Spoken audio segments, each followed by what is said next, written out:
జగన్మోహన్ రెడ్డి గారు ఎప్పటికీ సీఎం అవ్వలేరు. ఎందుకంటే అందరూ ప్రపంచ వాటికన్ సిటీకి వెళ్ళి మీరు అగౌరవపరుస్తారా?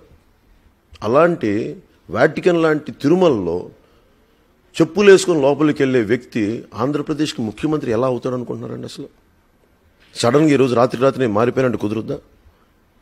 ఒక ముఖ్యమంత్రి స్థాయి అవ్వాలనుకుంటున్న వ్యక్తి అన్ని మతాలని, అన్ని కులాలని, అన్ని సంస్కృతులని గౌరవించాలి.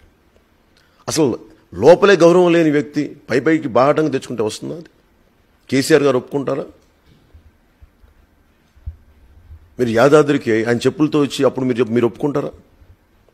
యాదాద్రి లోపలికి జగన్మోహన్ రెడ్డి గారు చెప్పులతో వచ్చి అప్పుడు మీరు సపోర్ట్ చేస్తారు ఎట్లాగే? మరి అలాంటిది అంటే యాదాద్రిలో దేవుడు ఒకడును, తిరుమలలో దేవుడు ఒకడా? పెద్దలు మీరు కూడా అంత విచక్షణతో చూడాలి. మీరు కూడా మీ ధర్మం అంటే నాకు చాలా ఇష్టం.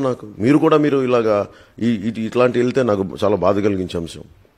తిరుమలని అపవిత్రం చేసిన వ్యక్తి ఎప్పటికీ ఆంధ్రప్రదేశ్కి ముఖ్యమంత్రి కాలేడు. ఇది శాసనం.